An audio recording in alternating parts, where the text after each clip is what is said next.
ಒಂದು ಕಾರ್ಯಕ್ರಮ ಆಯೋಜನೆ ಆಗಿರುತ್ತೆ, ಅದರಲ್ಲಿ 4-5 ಚೇರ್ಗಳನ್ನ ಹಾಕಿರ್ತಾರೆ. ಒಂದು ಚೇರ್ ಮಾತ್ರ ಸ್ವಲ್ಪ ಸಿಂಹಾಸನ ಥರ ಚೇರ್ ಇರುತ್ತೆ. ಅವ್ರು ಕಲಾಂ ಅವ್ರು ಬರ್ತಾರೆ, ಬಂದ ತಕ್ಷಣ ಕೂತ್ಕೊಳ್ಳಿ ಅಂತ ಅವ್ರು ಹೇಳಿದಾಗ ಅವ್ರಿಗೆ ಆ ಒಂದು ಸಿಂಹಾಸನ ಥರ ಚೇರ್ ಇರುತ್ತಲ್ಲ ಅದನ್ನು ತೋರಿಸ್ತಾರೆ, ನೀವು ಇಲ್ಲಿ ಕೂತ್ಕೊಳ್ಳಿ ಅಂತ. ಕಲಾಂ ಅವ್ರು ಹೇಳ್ತಾರೆ, ನನಗೆ ಯಾಕೆ ಈ ಥರ ಚೇರ್ ಹಾಕಿದರೆ, ನೀವು ಚೇಂಜ್ ಮಾಡಿ ಅಂತಾರೆ. ಅಲ್ಲೇ ಅದನ್ನು ಚೇಂಜ್ ಮಾಡಿ ನಾರ್ಮಲ್ ಚೇರಲ್ಲಿ ಅವರು ಕೂಡ ಕೂತ್ಕೋತಾರೆ. ಸೊ ಇದು ಕಲಾಂ ಅವ್ರ ಮದುವೆ ಬಗ್ಗೆ ಬರ್ತಿದ್ದಾರೆ. APJ ಅಬ್ದುಲ್ ಕಲಾಂ ಅವ್ರು ಯಾಕೆ ಮದುವೆ ಆಗಿಲ್ಲ, ಸಂಬಂಧ ಆ ಥರದ್ದು ಏನೂ ವಿಷಯಗಳಿಲ್ಲ.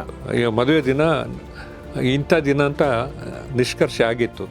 ಆ ದಿನ ಬಹಳ ಒಂದು ದೊಡ್ಡ ಕೆಲಸದ ಮೇಲೆ, ಕ್ಷಿಪಣಿ ಯೋಜನೆ ಮೇಲೆ ಹೈದರಾಬಾದಲ್ಲಿ ತೊಡಗಿಸಿಕೊಂಡಿದ್ದರು. ಸೂಪರ್ ಪವರ್ ಆಗುವ ಬಗ್ಗೆ ಅವರು ಮಾತಾಡಿದರು. ವಿಷನ್ ಇಂಡಿಯಾ 2020 ಅಂದರೆ 2020 ನಿಜವಾಗಿಯೂ ಭಾರತ ಪ್ರಗತಿ ಹೊಂದಿದ ಶಕ್ತಿಶಾಲಿಯಾದ ಒಂದು ದೇಶ ಆಗುವುದರಲ್ಲಿ ಸಂಶಯ ಇಲ್ಲ. ಸರ್, ಒಂದು ಸಲ ಅವ್ರು ರಾಷ್ಟ್ರಪತಿ ಆದ ಮೇಲೆ, ಯಾಕೆಂದರೆ ವಿಜ್ಞಾನಿ ಆಗಿರೋದೇ ಬೇರೆ, ರಾಷ್ಟ್ರಪತಿ ಆಗಿರೋದೇ ಬೇರೆ ಅಲ್ವಾ, ಎರಡು ಬೇರೆ ಬೇರೆ ಜಾಬ್ಗಳು. ಸೊ ಅದು ಆ ಬದಲಾವಣೆ ಹೇಗೆ ಒಗ್ಕೊಂಡ್ರು, ಅಥವಾ ಆ ಒಂದು ಸಂದರ್ಭದ ಘಟನೆಗಳನ್ನ ತಾವು ಹೇಳೋದಾದರೆ? ಸರಳತೆಯನ್ನು ಹೇಗೆ ಪರಿಪಾಲಿಸಿದ್ರು ಅಂತ ಹೇಳಿದರೆ, ಮೊದಲಿನ ದಿನವೇ ಅವರಿಗೆ ಅವರ ಪಾದರಕ್ಷೆಗಳಿಗೆ ನೋಡ್ಕೊಳ್ಳಿಕ್ಕೆ ಒಬ್ಬ ಇದ್ದ. ಅವರಿಗೆ ಅದಕ್ಕೆ ಬೇಕಾದ ಕಾಲು ಚೀಲಗಳನ್ನು ತೊಳೆದು ಅವರ ಕಾಲಿಂದ ತೆಗೆಯುವುದು, ಮತ್ತು ಸಿಕ್ಕಿಸೋದು, ಜೋಡಿಸೋದು, ಪಾಲಿಷ್ ಮಾಡಲಿಕ್ಕೆ ಒಬ್ಬ ಇದ್ದ. ಇದು ಕಲಾಂ ಅವರಿಗೆ ಹೊಸದು.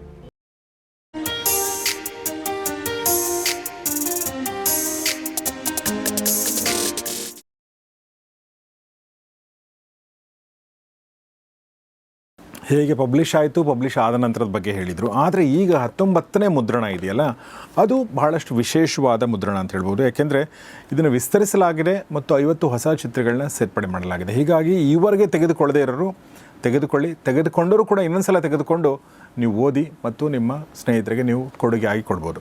ಸರ್, ಈ 19ನೇ ಮುದ್ರಣದ ವಿಶೇಷತೆಗಳ ಬಗ್ಗೆ ಏನು ಹೇಳಕ್ಕೆ ಇಷ್ಟಪಡ್ತೀರಿ?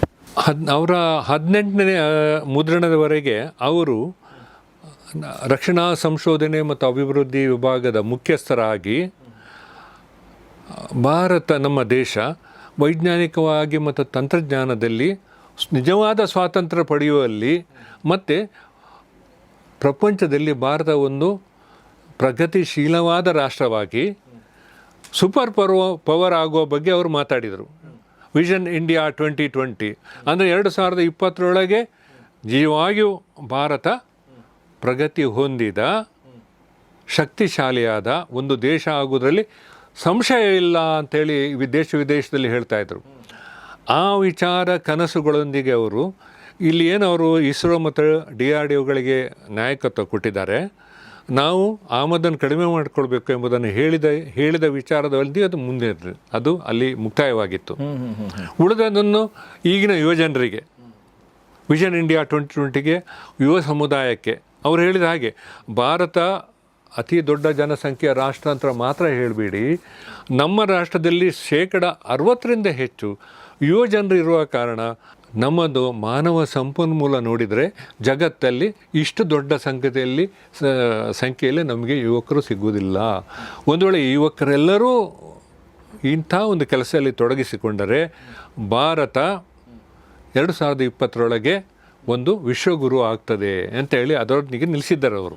ಆ ಬಳಿಕ ಅವರು ಅಧ್ಯಕ್ಷರಾಗಿರುವಾಗ ಕಾರ್ಯಬಾಹುಳ್ಯದಿಂದ ಅವರ ಸಹಲೇಖಕ ಪ್ರೊಫೆಸರ್ ಅರುಣ್ ತಿವಾರಿ, ಅವರು ಹೈದರಾಬಾದ್ನ ವಿಜ್ಞಾನಿ, ಅವರು ಒಟ್ಟಿಗೆ ಕೆಲಸ ಮಾಡಿದ್ದಾರೆ ಮತ್ತು ಈ ವಿಂಗ್ಸ್ ಆಫ್ ಫೈರನ್ನು ಅವರಲ್ಲಿ ತೊಡಗಿಸ್ಕೊಂಡಿದ್ದಾರೆ.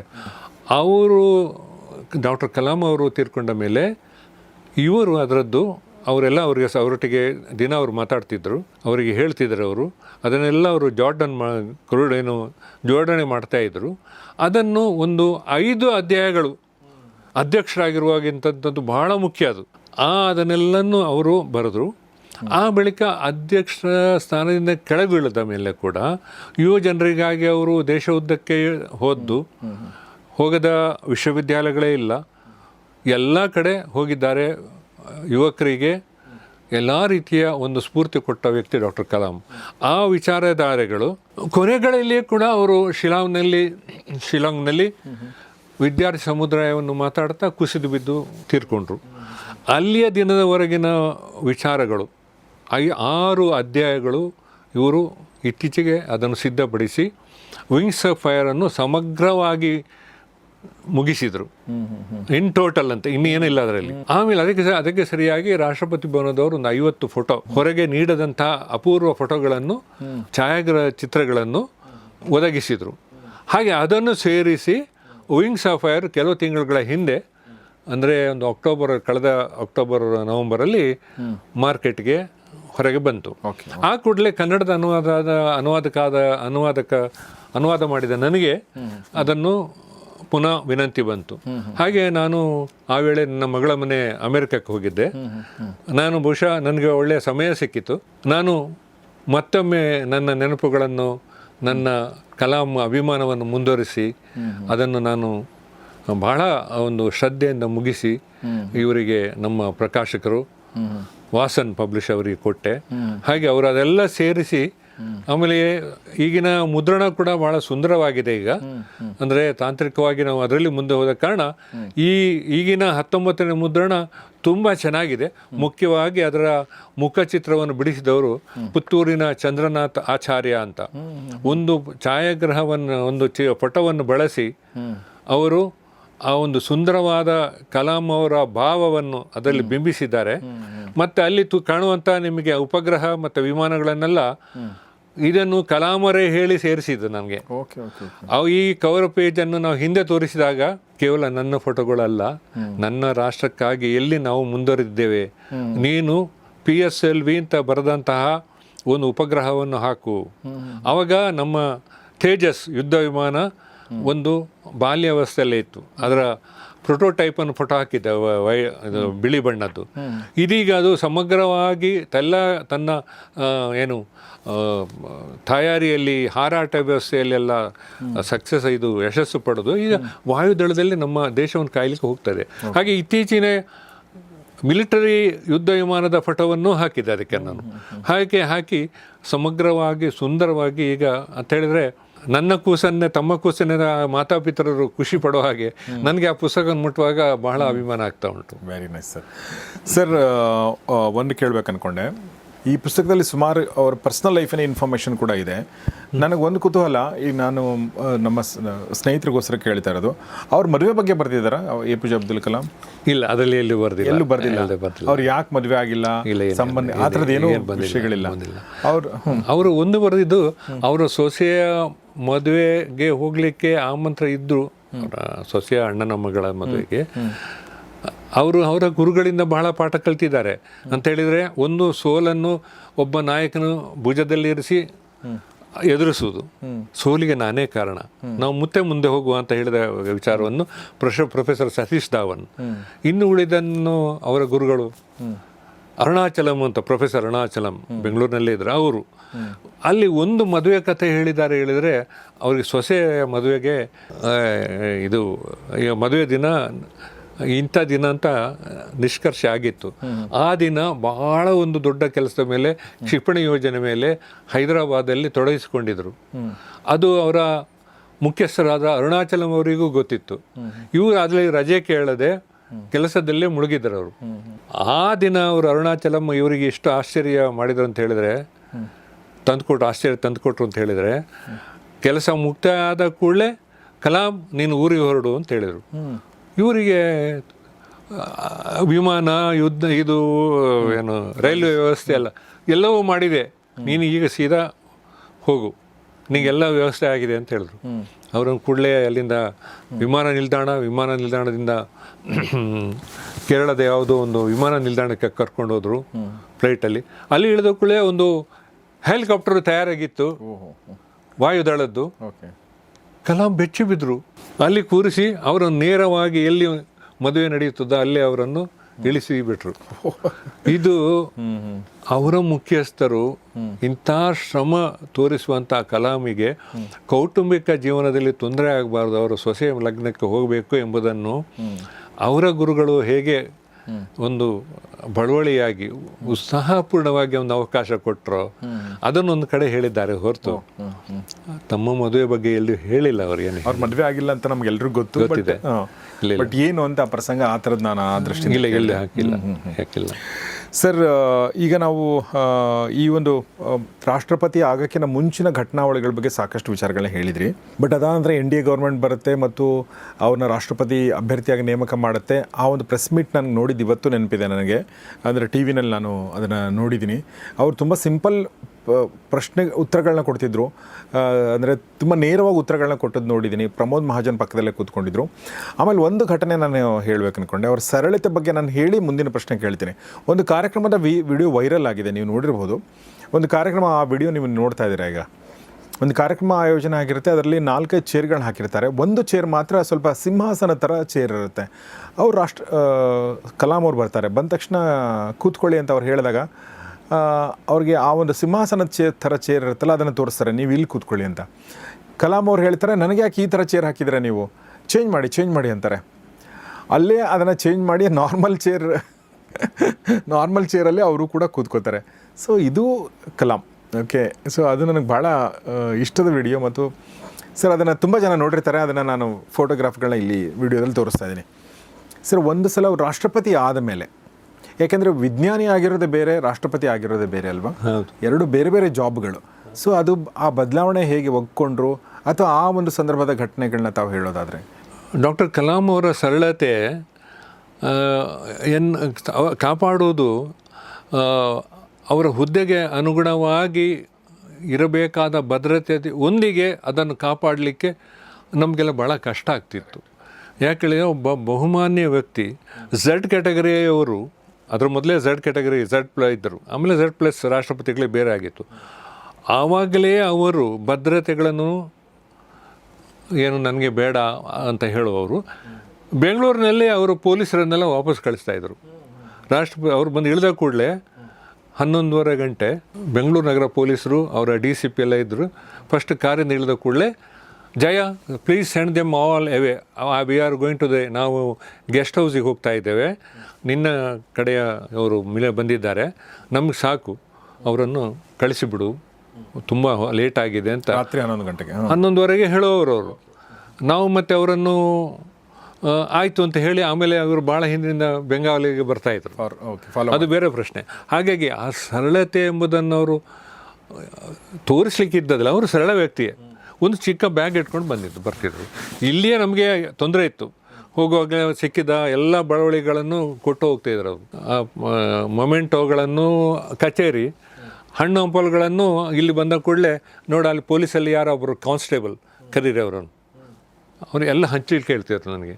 ಆಮೇಲೆ ಶಾಲನ್ನು ಇದರಲ್ಲಿ ಯಾರು ಹಿರಿಯರು ಪ್ರಾಯಸ್ಥರು ಅಂತ ಹೇಳಿ ಅವನಿಗೆ ಹಾಕ್ತಿದ್ರು. ಬರೀ ಕೈಯಲ್ಲೇ ಹೋಗ್ತಿದ್ರು ಇವರು ಇಲ್ಲಿ ಸಮಾರಂಭಗಳಿಗೆ ಹೋದರೆ. ಆ ಥರದ ಬದುಕಿತ್ತು ಅವರದ್ದು. ಬೆಂಗಳೂರಿಗೆ ಹೋಗೋ ಅವರ ಚೀಲ ಮಾತ್ರ ಇತ್ತು, ಅದು ಬೆಂಗಳೂರಿಂದ ದೆಹಲಿಗೆ ಹೋಗೋದು. ರಾಷ್ಟ್ರಪತಿಗಳಾದ ಕೂಡಲೇ ಅವರ ಸ್ವಾತಂತ್ರ್ಯ, ಈ ಸರಳತೆ ಎಂಬುದನ್ನು ಉಂಟಲ್ಲ, ಬಯಸುವುದು ಮತ್ತು ಇರುವಂಥದ್ದು ಅವರಿಗೆ ಕಷ್ಟ ಆಯಿತು. ಅವರದೇ ಒಂದು ನೀಲಿ ಬಣ್ಣದ ಶರ್ಟು ಮತ್ತು ಕಡು ಕಂದು ಪ್ಯಾಂಟ್ ಇದು ಇತ್ತು. ಅಲ್ಲಿ ಹೋದ ಕೂಡಲೇ ಅವರಿಗೆ ಎಲ್ಲ ಹೇಳಿದರು, ನೀವು ಬದಲಾವಣೆ ಮಾಡಬೇಕಾಗ್ತದೆ ಅಂತೇಳಿ. ಕೊನೆಗೆ ಅವರಿಗೆ ಒಂದು ವಿಶೇಷವಾದ ಬಂಧುಗಲವನ್ನು ಮಾಡಿದರು. ಅವರಿಗೋಸ್ಕರ ಅಲ್ಲಿ ಮಾರ್ಪಾಡು ಮಾಡಿ ಇಲ್ಲೊಂದು ಸ್ವಲ್ಪ ಅದೆಲ್ಲ ಬರೆದಿದೆ ಅದರಲ್ಲಿ. ಸರಳತೆಯನ್ನು ಹೇಗೆ ಪರಿಪಾಲಿಸಿದರು ಅಂತ ಹೇಳಿದರೆ, ಮೊದಲಿನ ದಿನವೇ ಅವರಿಗೆ ಅವರ ಪಾದರಕ್ಷೆಗಳಿಗೆ ನೋಡ್ಕೊಳ್ಳಿಕ್ಕೆ ಒಬ್ಬ ಇದ್ದ. ಅವರಿಗೆ ಅದಕ್ಕೆ ಬೇಕಾದ ಕಾಲು ಚೀಲಗಳನ್ನು ತೊಳೆಯೋದು, ಅವರ ಕಾಲಿಂದ ತೆಗೆಯೋದು, ಮತ್ತು ಸಿಕ್ಕಿಸೋದು, ಜೋಡಿಸೋದು, ಪಾಲಿಷ್ ಮಾಡಲಿಕ್ಕೆ ಒಬ್ಬ ಇದ್ದ. ಇದು ಕಲಾಂ ಅವರಿಗೆ ಹೊಸದು. ವೈಸರಾಯಿ ಗವರ್ನರ್ ಜನರಲ್ನ ಅವಧಿಯಿಂದಲೇ ಬಂದದ್ದು ರಾಷ್ಟ್ರಪತಿ ಭವನದಲ್ಲಿ.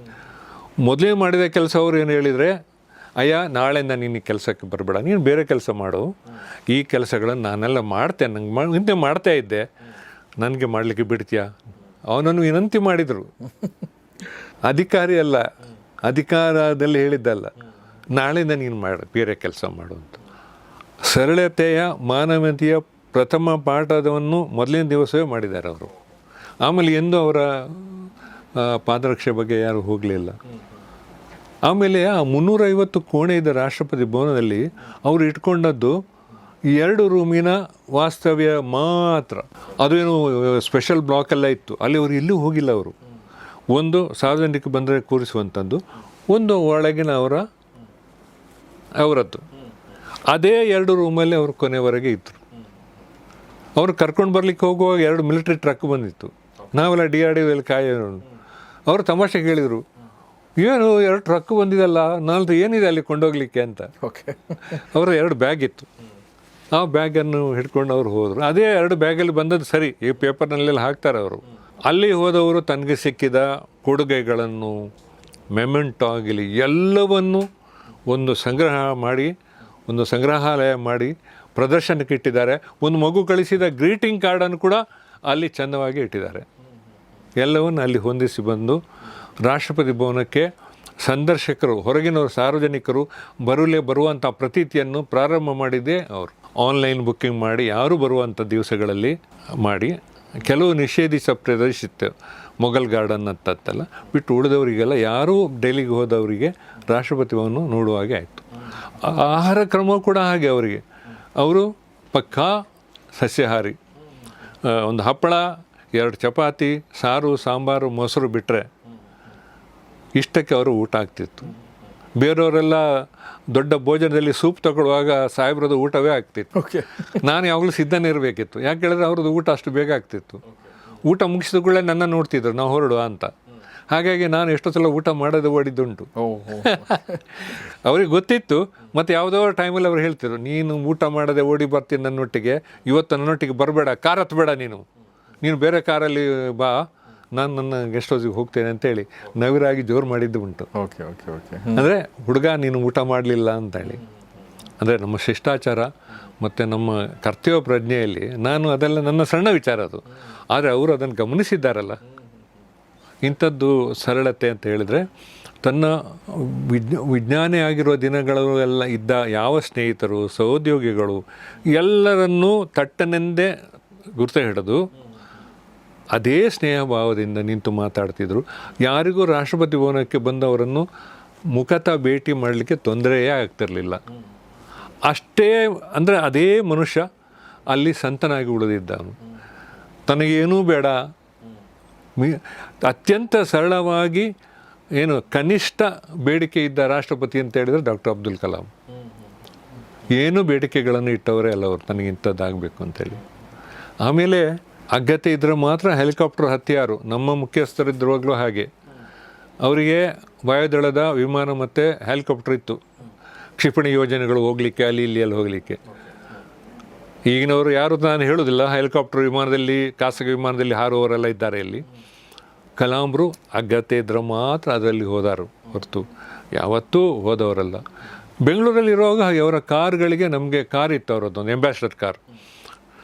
ಭಾಳ ವರ್ಷ ಆಗ ಇದೆಲ್ಲ ಬಂದಿತ್ತು, ಐಷಾರಾಮಿ ಕಾರುಗಳು. ಕಲಾಂ ಅವರದ್ದು ಕಟ್ಟಪಣೆ, ನನ್ನ ಎಂಬ್ಯಾಸಡರ್ ಕಾರನ್ನು ಬದಲಾಯಿಸದಿರಿ, ಅದಕ್ಕೆ ವಿಶೇಷವಾದ ಸೂಚನಾ ಫಲಕ ಇಡಬೇಡಿ, AC ಹಾಕಬೇಡಿ, ಆಮೇಲೆ ಅದಕ್ಕೆ ಪರದೆಗಳನ್ನು ಇಡಬೇಡಿ, ವಿಶೇಷವಾದ ಗೂಟಗಳನ್ನು ಇಡಬೇಡಿ, ಆಮೇಲೆ ಸಿಗ್ನಲ್ ಪಾಯಿಂಟಲ್ಲಿ ನಿಲ್ಲಿಸಬೇಡಿ, ಯಾವುದೇ ಅಲಂಕಾರವನ್ನು ಇದು ಮಾಡಬಾರ್ದು ಅಂತ.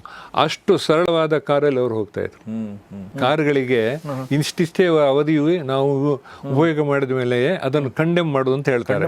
ಡಿಸ್ಕಾರ್ಡ್ ಮಾಡಿದ್ರೆ ಅದು ಮಾರಾಟ ಮಾಡ್ತಾರೆ. ಅವ್ರು ಅದನ್ನು ಮತ್ತೆ ಏನಾದ್ರು ಯೂಸ್ ಮಾಡ್ಬೋದು. ಡಿಫೆನ್ಸ್ ಎಲ್ಲ ಸರ್ಕಾರಿ ವ್ಯವಸ್ಥೆಯಲ್ಲಿ ಇದೆ. ಇವರು ಮಾತ್ರ ಅವಧಿ ಮೀರಿದ್ರೆ ಅದನ್ನು ಅವ್ರು ಬಿಡಲಿಲ್ಲ, ಆ ಕಾರು ಬೇಕು ನನಗೆ ಅಂತ.